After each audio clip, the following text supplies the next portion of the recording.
ziar papa. maa ngi lay nuyu bu baax. maa ngi lay ziar maa ngi lay ziar Mohamed. maa ngi lay ziar Hadj. tu es habillé smart. merci bien. macha allah bokk toujours ah. waaw non merci quand même. yàlla na yokk. amiin yow sa tur moo tax ma fonk la. dëgg la. bu ma meree sax bu ma nee Mohamed rek tiit. ndeysaan. li ngay nekk di wax ni. nit ñi dañoo fanaane wax ba nelawul. ñun dañoo wax ba 4 heures du matin.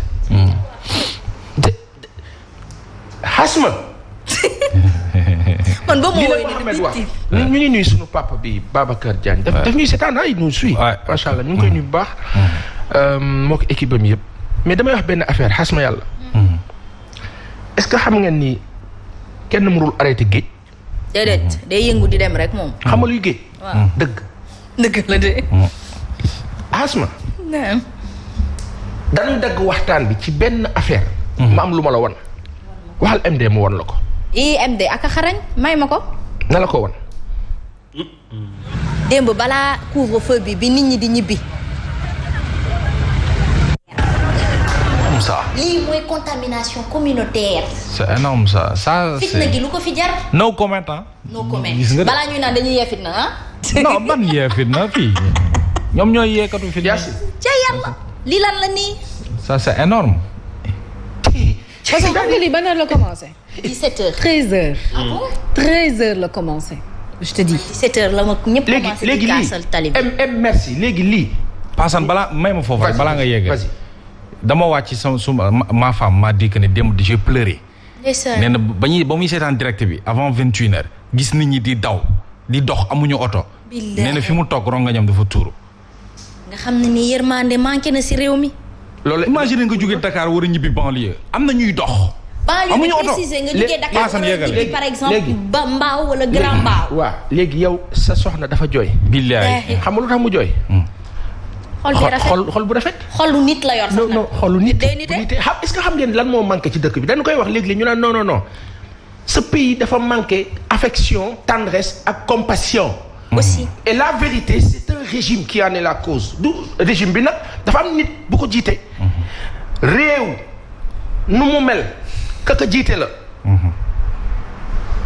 léeg-léeg ñu ne ñu woy les peuples ont les dirigeants qu'ils méritent déedéet ka jiite mbir mi la.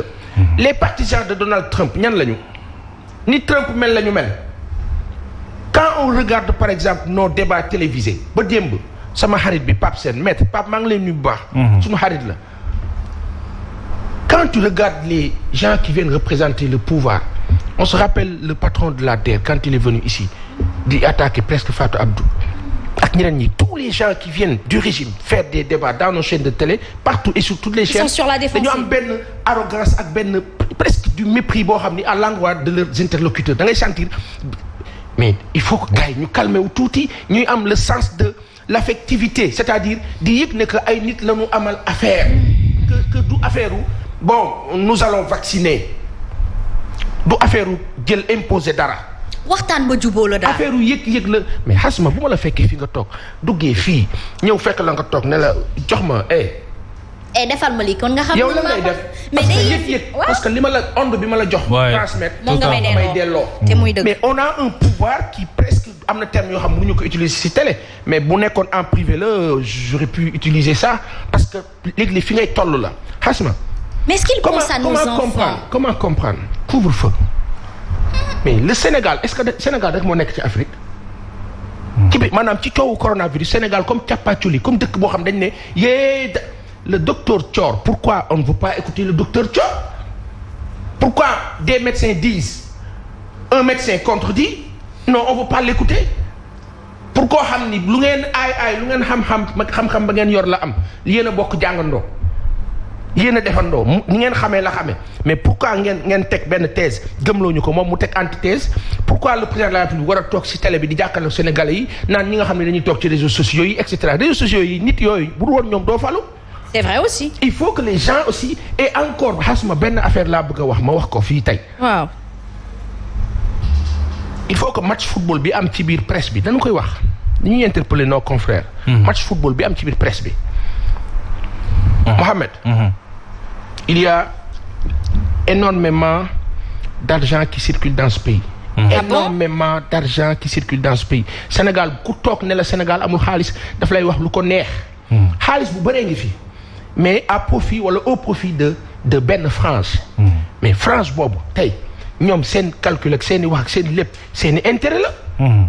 aujourd'hui mën naa ne xaalis baa ngi tey jii nii xasma. waaw. ministère de la santé daanaka bis bu jot ñu nga sali wala lu si ëpp. rencontre séminaire per diem à n'en finir donc à un certain moment affaire bi day mel ni leneen xasma. Matam Ourossogui. waaw ak li ko wër yëpp scanner. amu fa. ah bon. waaw xasma léegi yow nga jël ne da ngay def BRT Dakar. ne da ngay def TER Dakar diggante Dakar ak Diamniadio. ba pare en même temps incohérence pour incohérence nga ne on va supprimer la ville de Dakar dootul nekk commune on va aller dans un autre sens ñu gis ne que yaa ngi dépouiller Dakar da nga koy dépouiller pour suba nga indi population yu bees. yoo xam ni peut-être ñoom am nañu beneen situation wala nekk nañu yeneen façon nit pour juste dire que fi Mohamed di waxee dem si guddi bi ngay nekk ci terrain. ci tali bi waaw. on était là. bi la. Bugganti woo parce que boobu kii mu ngi ko naan xeer yi. mais xasma ay nit yoo xam ni cere ak meew 200 francs la ñuy reeree par guddi. te journée bi dañ koy taqale pour 200 yooyu mat. te ñooñoo la fal. xasma maire yiy jaay fondé maire yiy jaay cere ce pays est appauvri. Sénégal nekkul un pays pauvre un pays appauvri par des gens un groupe de personnes. Quand des gens font des bénéfices wala des chiffres de milliards ci dëkk bii biir Sénégal. nekk ak ñu di dawal ay V8 di ñu romb. tente di ñu jaay affaire. alors que bu ñu soxlaa si ñun la ñuy ñëw.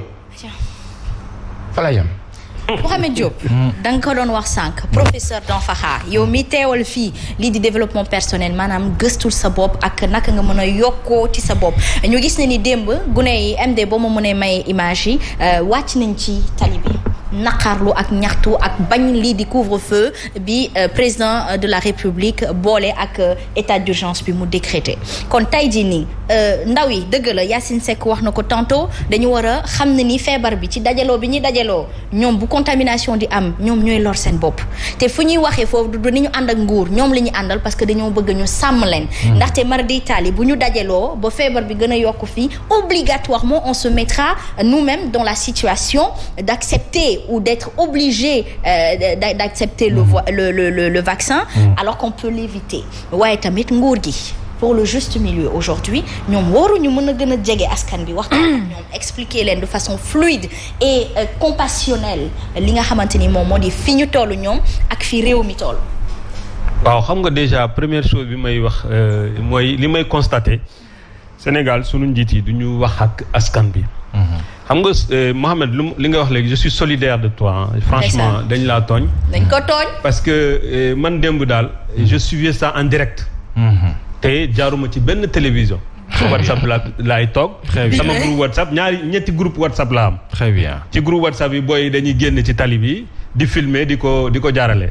donc ça c'est il faut que ñu comprendre ne presse bi seen rôle ngeen def vous êtes aussi légitime que le président de la République. parce que li ñu bay mooy seen présence sur le terrain day aar askan bi. aussi parce que ce n'est pas parce que askan bi mu am tort que ñu war a def abus ci moom. donc la présence de la presse et des caméras des journalistes. mooy day permettre dëkk bi mu gën a les choses se passent dans la transparence aussi parce que loolu c'est important pour une nation. beneen affaire boo xam ne am na solo mooy bu ñu fàtte ne lii problème la. mais on doit avoir l'habitude de penser aussi ay solutions ay pexe. te toujours li may wax toujours mooy il faut pas que ñu fàtte ne couvre-feu bi c'est pour aar ay bakkan. c'est ça l'objectif. donc c'est pas parce que booy dañuy génne que ñu war leen dóor wala gaañ leen. aussi. parce que ça n'a pas de sens. su fekkee maintenir ñu war a téye couvre-feu bi.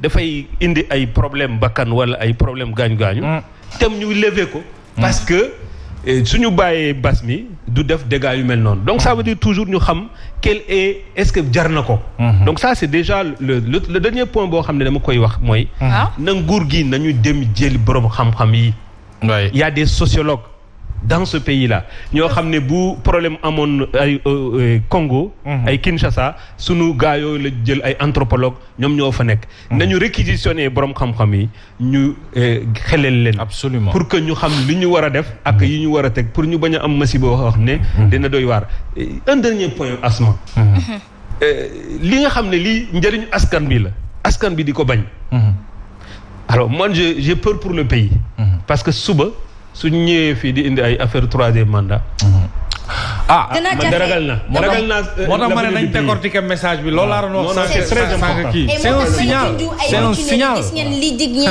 yeneen dëkk yi digguñu te xamuñu ko Mouhamed Diop may ma ko foofu s'il te plaît Alioune Kara Makalou Cissé on peut justement partager sa pensée sans heurter ou frustrer qui que ce soit sur la toile on ne permet à personne d'avoir des propos déplacés ou de contribuer lu mu wax sax lu mu wax mu ne la ndax samay waajur dañoo am corona man xam naa ñu am corona te dama ko gëm mais Asma écoute man je ne m'attarde même pas sur ce que tout le monde est libre de dire ce qu'il pense c'est la liberté d'expression mais avec la manière et savez-vous une chose plateau bi dañ fi toog pour ñu waxtaan ku nekk mën a saafonte mais li ñuy wax yépp c'est pour suñu njëriñ waaye seen njëriñ askan wi tout à fait donc ne prenez pas les choses de manière vraiment très négative encore ma wax gis nga pourtant couvre-feu bi moo tax xale yi di gën di rassembler wu.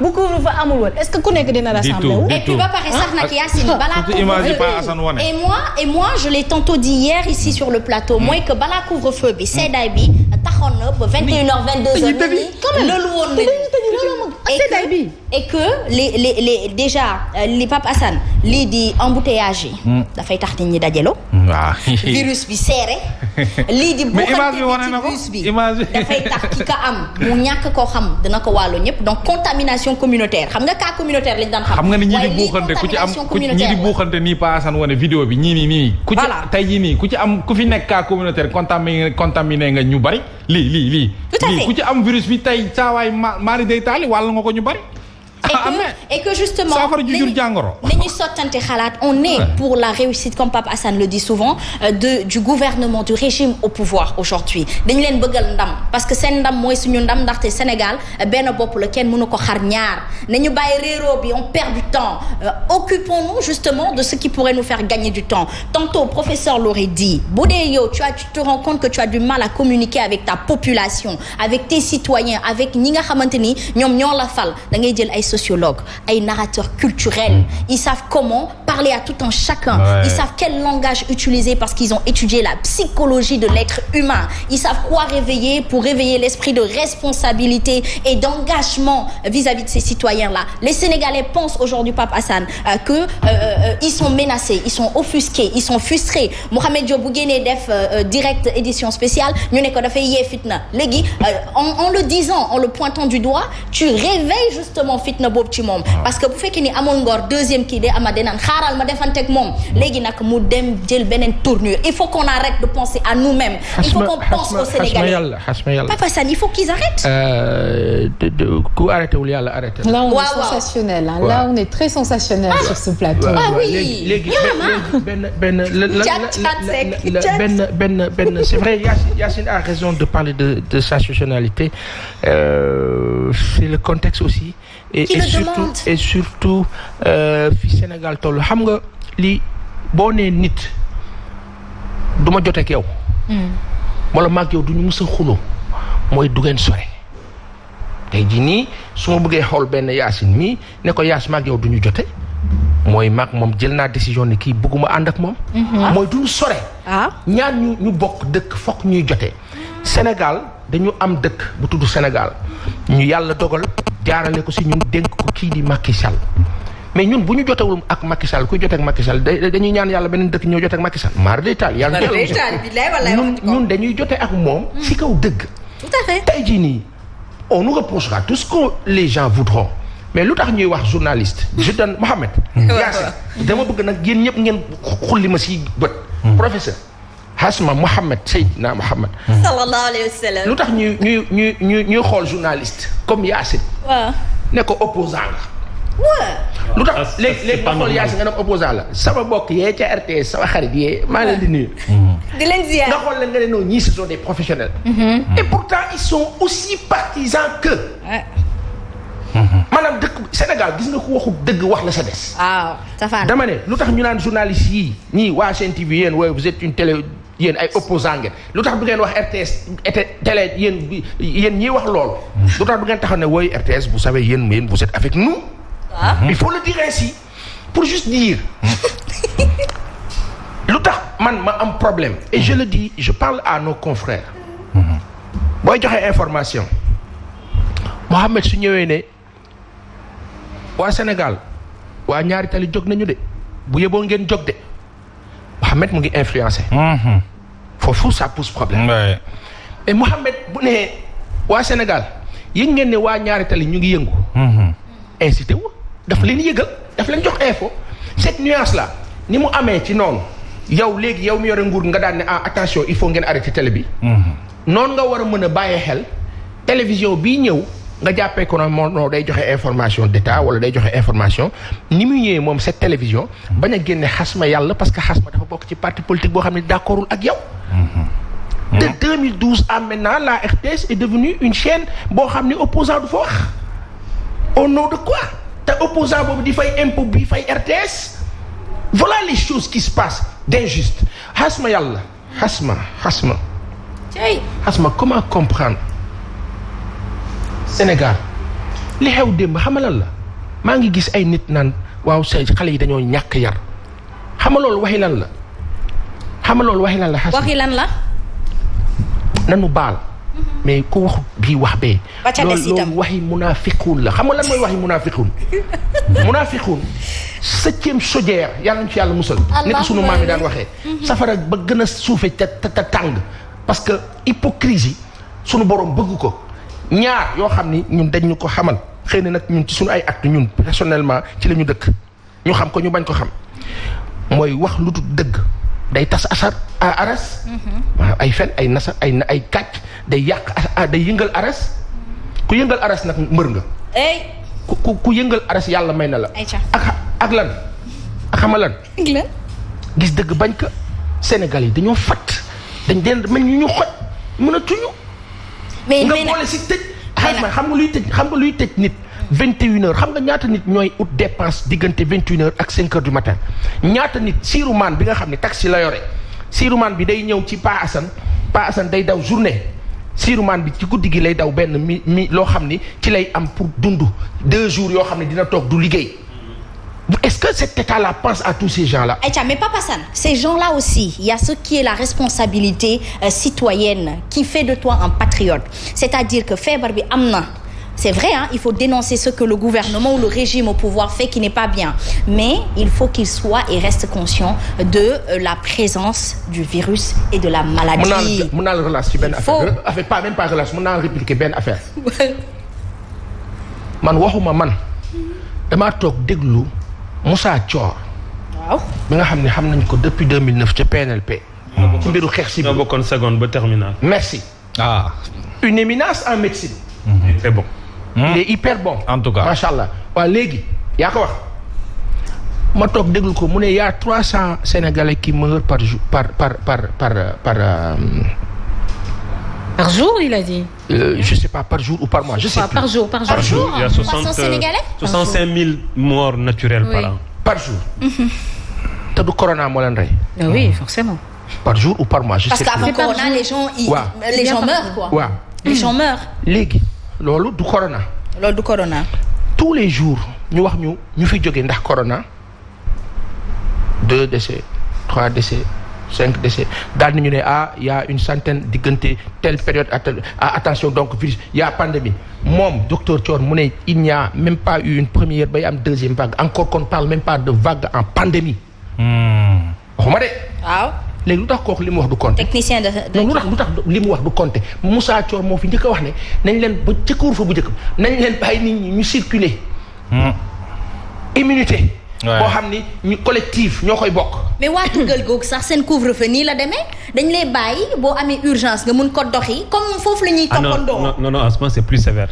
non mais ñoom man démb ak barki démb rek laa doon wax ak ñi nga xamante ni tuggal lañ nekk mais je veux dire on ne leur force pas la main on ne les oblige pas.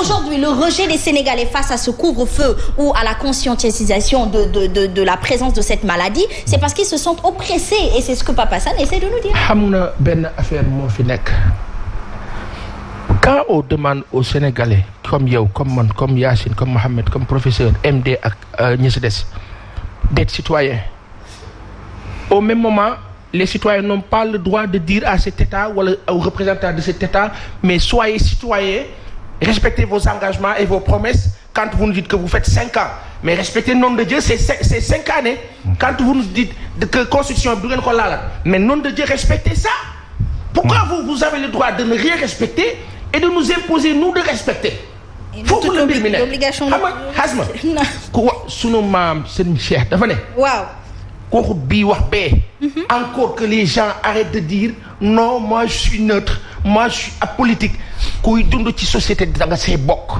la sa xew muy nga yëg nga bañ a yëg nga nangu nga bañ a dala laal léegi nag Sénégal da nga wax benn affaire ku waxu dëgg bi tey bu subaa di nga ko wax waaye boo koy wax suba yàlla bu mu nekk ci ay xeex effectivement gis ngeen li ma doon wax professeur El Hadj Falilou nee na heure bu la neex génn en France sous couvert d'un motif valable léegi boo bindee ce qui def remplir ce fiche mën nga génn dox sa soxla ça veut dire que les gens ne sont pas contraints c'est pas la force c'est la conscience de la présence de la maladie et l'attention maintenant nag faut qu'on poursuive avec nos rubriques waaw non pour clore ce chapitre man professeur yërëm naa état bi ci benn côté xam nga ci ban côté mooy premier confinement bi ak couvre-feu yeeg état d'urgence yi l'État s'est organisé quand même pour créer benn fonds force Covid-19 pour jàppale ci ñu loru xëy na ci ñu tere dem beeg dikk dem ak ñëw ñu ngi ci beneen deuxième état d'urgence ak couvre-feu est-ce que l'État va préparer notre fonds force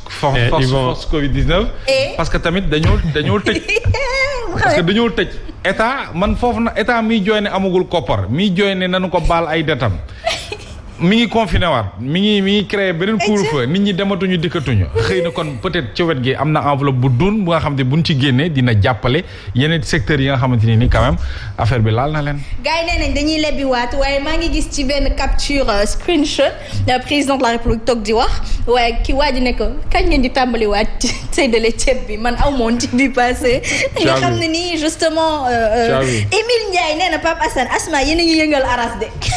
non Émile suñu xarit la dañ koy ñu ngi koy nuyu bu baax si mais xam nga entre taquinerie après tout nag benn affaire moo am lu mu métti ñu sànni xeer ñu bañ a sànni xeer ñu ni neen la kenn duñu rax mais yow yaa ngi wax sànq sa film ba sunu kilifa bi Babacar doon dénoncé non Babacar moom tey moom Babacar moom daf maa énervé démb du yéen ñëpp yéen a gis chaîne internationale yi ci àdduna bi ñuy wane Capitole en live waaye ñi ànd ak Trump di dugg di perturber. di kii waaw. di manifester est-ce que ces chaînes ont incité les Américains à rejoindre ces gens-là en passant. Émile Ndiaye. benn affaire laa koy wax. Émile aras yëngatu na ba nguur di wax muy deñ.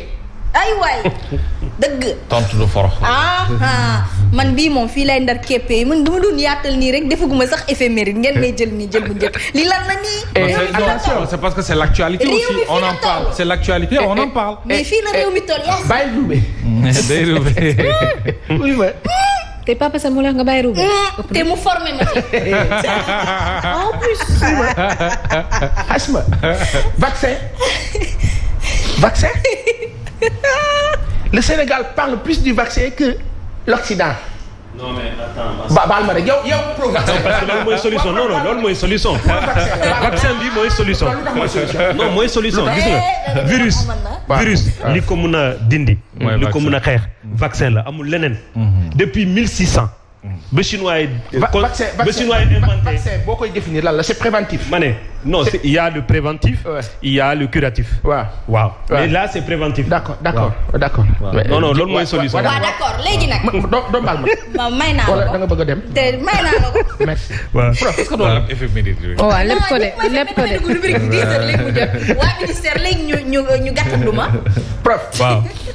nee nga vaccin mooy solution. vaccin mooy solution amul leneen. waaw baal ma. waaw baal ma. waaw léegi est-ce que Sénégal dañu atteindre niveau buy tax ñu ne bu ñu vacciné wala vaccin bi comme c'est préventif dañuy anticiper ci li war a xew demee te ñun ñu toog fii le 2 mars. virus bi fekk ñu fi te laataa virus bi di ñu fi fekk comme ñun dañuy def prévention comme ñun gëm nañu vaccin ba naan dañuy prévenir. comme ñun xam nañu sens anticipatif. lu tax ñu toog ba le 2 mars te décembre ba ca Chine virus bay dox di ñëw. lu tax diggante boobu ba muy agsi ñun on n'a pas été dans le sens préventif du terme je le dis ainsi pour wax la benn affaire prof Sénégal dafa am ay borom xam-xam yu fi nekk def médecine. président Macky Sall di araftu naan ñiy toog di wax ci mbir mi te xamuñ ci dara. partisans yëpp jël même discours bi di ñu ko wax waaw y a des spécialistes ñi nga xam ne dañuy toog di wax xamuñ ci dara waaw lu lëndëm duñ ci wax. dañ see wax. dañ koy leeral lu leer nañ ñun dañuy dund biir Sénégal. la gars yi expliqué. waaw non. non la expliqué loolu d'accord naa ak yow. nañu expliqué wante dama lay wax ne la man boo tëbee ne ma nañ dem ci mbir mii te ma gis ne yow mbir moom nga bëgg a dem ñi nga xam ne ñoom sax ñoom ñoo ko gën a yeyoo yow fa nga ca toll ñoom tollooguñ fa xam nga mooy lan Macron Fischer le patron de tout ce qui est virus en France Castex ñoom ñëpp ñu ne xamuñu virus bi après nan lay demee nga defar sa yëf ne xaw ma nan lay demee ñu ngi diggante Pfizer Moderna Union européenne démb seen bés pareegul xaaral démb la ma xaw wuy ma démb professeur démb la ma Ablaye Mbaw fii lañ taxaw ci guddi gi mu ne ma Union européenne validé na xaw ma accepté na Moderna waaw ma ne ko kon de ñun Moderna nga ma doon wax la fa la ñu jëm ñun itam mais benn affaire laa lay wax professeur le président Macky Sall a réussi quelque chose qu'il réussit toujours d'ailleurs c'est quoi quand il veut faire quelque chose il le met dans nos têtes ñi matul ñi man nekk di wax rek mu gën a law nit ñi nangu ko sans yëg ni nangu nañ ko maanaam on a mis le vaccin dans la tête du taximan du jaaykatu caaf mu ciy wax man de du ma ñàkku léegi nag nit ñaa ngi naan man de du ma ñàkku léegi la stratégie après ce sera plus facile parce que c'est de convaincre les gens à ñàkku boo demee ci sëriñ ci suñu kilifa yi ñu ngi leen di jaar bu baax convaincre leen wax leen ñu ne nit ñi ñàkku leen nit ñi daal kon sant yàlla ginnaaw benn affaire moo am l'Afrique est un continent immensément riche sur le plan géostratégique nasaraan day xalaat 100 ans ñun fi ñuy toog di calculer naan way vaccin di ŋaañ ñoom ñu ngi ci 100 années yi war a ñëw la chose qu'il faut dire aux Sénégalais et aux Africains mooy que les enjeux sont tellement énormissimes que aujourd'hui sur la guerre de l'eau à venir ndox dina am problème dans 20-30 ans inchallah suñu doom yeeg suñu sët yee fi ne ce problème là buy ñëw dafay fekk toutes nos ressources yi ñu am déjà ñoom ñu koy use jamono bi perpétuelle continuité boo xam ne il faut que ñu continuer ko use pourquoi forcément ñu war a adopter nangu gëm loo xam ne dañu koy jox te war a am droit wu weddi ko ku ko weddi ñu ne la non da ngay indi problème da ngay jaxase dëkk bi. gis nga Papa Sane cette histoire de vaccin. non c'est pas ça non c'est pas ça c'est pas ça c'est-à-dire que non Asma c'est important lu mu wax c'est-à-dire que man je suis d'accord ku nekk nga am sa point de vue mais point de vue boobu nga teg ko ci dara. c'est-à-dire mu leer na ni je le dis toujours c'est que tu crois tu dois le comprendre non c'est-à-dire que li nit kii di wax daf ko war a comprendre il s'agit pas de dire nit ki daf ko war a comprendre il s'agit de dire non les vaccins ne présentent aucun danger pour l'Afrique vous dites yow professeur vous dites l'éminent professeur vous dites que ce vaccin il y a aucun problème il faut parce qu'on a les savants qu'il faut pour vérifier ça avant qu'on le pique. Ces mêmes savants parmi ces savants il y a Luc Montagnier. Non, de toute façon vaccin ou pas vaccin ñi vacciné ou pas Papa Sane dinañ bëri lool te ñooñu ñooy ŋàññi vaccin bi man maa la wax lii vaccin ou pas vaccin les gens ne sont pas obligés on l'a dit de se vacciner ça c'est l'information ñu xam ko ay dinaa ñàkku du ñàkku maintenant pour revenir ci couvre-feu bi waaw peut-être mën naa ne man je ne suis pas d'accord ci couvre-feu bi ci benn point ba nga xamante ni mooy que école yi point de rassemblement la les élèves vont à l'école marché yi yeneen yooyu nga xamante ni c'est public point de rassemblement la pourtant Papa Sane dañ ko wax te dee nit ñi soluñu sax seen masque gel antiseptique yi ñu ngi fi ne guuju kenn jëndatu ko parce que tout simplement gëmuñu ni que le virus continue à circuler et pourtant j'insiste de pied ferme que virus bi mi ngi insister parce que damaa gis ay nit ñi nga xamante ni yàlla na leen yàlla yërëm fu ñu tëdd looloo leen yóbbu encore une fois maintenant beneen ban stratégie ba nga xamante ni je serais d'accord là-dessus te bu boobaa nag Papa Sane Ngalla bul toog fii di naan policiers yi waruñu def loolu mooy que ñu dugg ci point yi nga xamante ni c'est des rassemblements publics les gens sont obligés d'y aller pour ñi nga xam ne dañuy liggéey wala ñi nga xam ne pour seen kër la ñu dem foofu di fa wàcc def ay jalonnement ku solu sa masque ñu teel la xamal ni da nga war a sol sa masque une fois déglu ma yaakaaroon ne am na lu gën déglu ma contrainte boobu waaw peut-être am na lu gën ba tey mais xalaat du doy parce que sama xalaat laay wax mën nga wax sa xalaat du dëgg léegi nag bu fekkee ni que ni yow soluloo sa masque wala jël respecté woo mesure édictées yi ñu la jox mën nañ la defal benn contravention pourquoi pas benn 500 francs par jour defuloo ko mais nañu waxante dëgg il faut que est-ce que yaakaar leen amul am na lu gën loolu yéen yaakaar leen lan moo gën loolu Papa Sane le drame de ce pays waaw mooy que on a un état qui met en face des Sénégalais yi mu war a convaincre ne feebar bi am na du moom état bi wala boog moom le ministère de l'intérieur moo habilité à dire aux Sénégalais il faut ngeen respecter cette information que feebar bi am na ngeen war a doxalee nii contrainte bi xam nga ci fan lay jógee te du nekk contrainte c'est juste de la pertinence xam nga lan mooy pertinence que les médecins parlent aux Sénégalais. Très bien. Ce n'est ni au ministre monsieur Diouf Sarr qui n'est pas médecin. Loolu la professeur doon wax sànq ni le président de la République. C'est important. Encore et encore. Les techniciens devant. Il faut aussi en amont. Depuis le drame de ce pays mooy que on a un régime et je le répète. n'en déplaise encore une fois. dañuy lépp daal. ma ne boo doon ci yàlla munoo def yi fi yàlla munoo gàddu lépp ŋànk lépp moom lépp doon lépp. nekk fépp il faut li maître El Hadj Diouf di wax nekk fépp. merci maître El Hadj Diouf li muy wax xam nga lan mooy nekk fépp.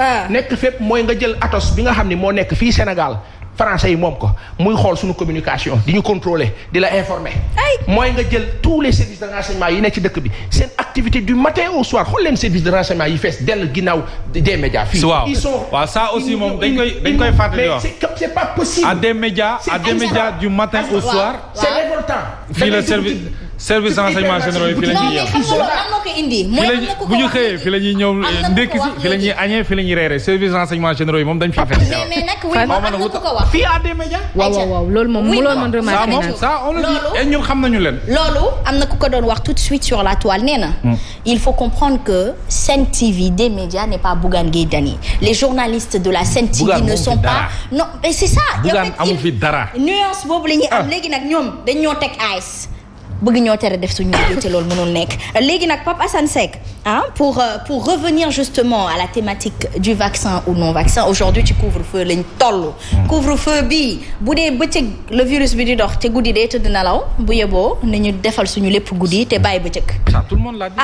nañ def suñu lépp guddi te bàyyi bëccëg bu dee tamit nag guddi lay dox.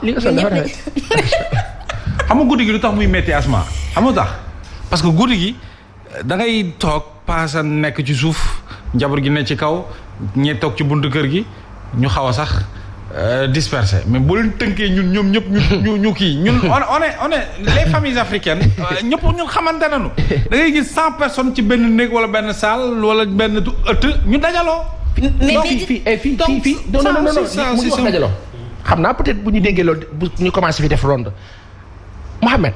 la ma la doon wax démb. taasu ataaya yi ñuy bokk di naan ataaya fii ñun ñëpp atu yàlla ngi nii ñu ngi guux benn kaas naan jox sa morom ñaan kii yàlla bëri na sutura ñu ngay sant yàlla waxuñu kenn ne il faut faire la même chose on donne un exemple vous savez ce que ça signifie quoi dans tous nos quartiers dans ce pays là naan ataaya jox sa morom waaw léegi waxuñu amut man de wet mun awuma fitu naan corona amut waaye am naa fit bu toll ne dinjeer alom solom tol ak la ca des lëng ndiir ak la ca des sunu ay yëf la de sunu ay réalité la ak buy nga xam ne dafa fees dell ak vitamine C te kilifa yi borom xam-xam yi ci médecine nekkat ce virus là immunisation bi ci gën a am doole mooy nga nekk ci utilisation de vitamine C nga am ko ba mu doy waaw nañuy naan buy bis bu jot dañ koy wax lu tax suñu kilifa yi ci seen kàddu du ñu wax Sénégal yi ne leen ñun kat suñu ay réalité ñun fii si dëkk bi nañuy utiliser nangam ak nangam ak nangam waaye fu xaalis war a génne rek na mu fa war a génne foofu rek la ñuy wax. Émile nee na man lay waxal le vaccin bouge 24 heures sur 24 et le couvre-feu c'est pour ralentir nag yow xanaa léegi. le virus Eumeu Sène déglul may ma ko. waaw man la tudd. non virus bi la wax pas le vaccin je veux dire. non virus bi la wax waxul vaccin. alors dama bëgg rek nga xam leen comme nag loolu mi ngi avancé di dem je pense qu'il faut plus se rapprocher waxoon nañ fii ñu ne relais communautaire yi nañ leen ut. mooy gox bu ne ni ñu demee ba amoon bàjjenu gox.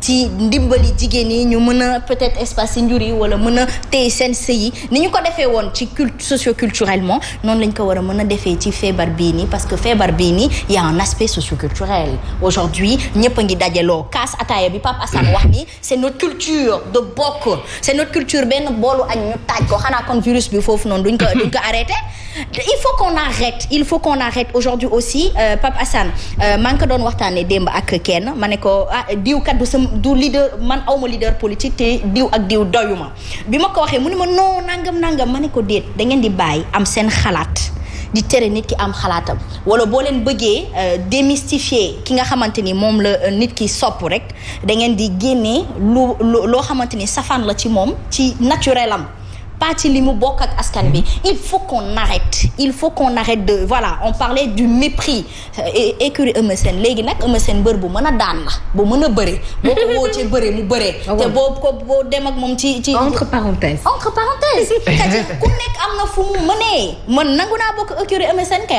kay bu baax tu comprends en fait il faut qu'on arrête de perdre du temps sur les toisements et les ironies dans des propos il faut qu'on se réveille l'heure est grave je l'avais tantôt dit ministère bu ñëwee di ñu jox les chiffres sur corona ministère gars yi nañu ko off nañu koy jox ci cancer du sein oui ma le ministère de la santé on le dit en passant nañuy jox les chiffres ci cancer du santé wax ñu les chiffres ci palu wax ñu les chiffres ci et cetera il y a tellement de AVC par exemple ak yi mais nañ ñu wax yooyu yëpp ñaata nit ñoo ciy jógee par jour nañ ko si boole ci liggéey bi on dirait que le ministère ne travaille que pour coronavirus. Ah mais on a dit point Covid attention. On a dit point Covid Papa Assane. On n'a pas dit point santé. Point santé oui mais point Covid. léegi point kon corona moo ëpp doole. santé non moo ëpp doole ci santé corona moo ëpp doole yeneen feebar yi. pendant que les autres maladies font plus.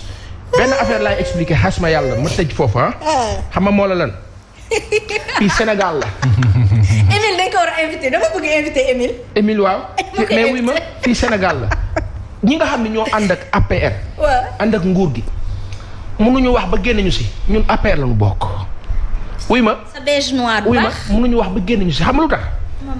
ñun ñii ñëpp dañoo bokk si ñi fal président Macky Sall. bu baax bu ma ko falul nii fal nañ ko nee. waaw ci xeex ak leneen kan moo fàttaliku président Macky Sall bañ ko yóbboo fële ca commissariat central. 2009 mu yore benn espèce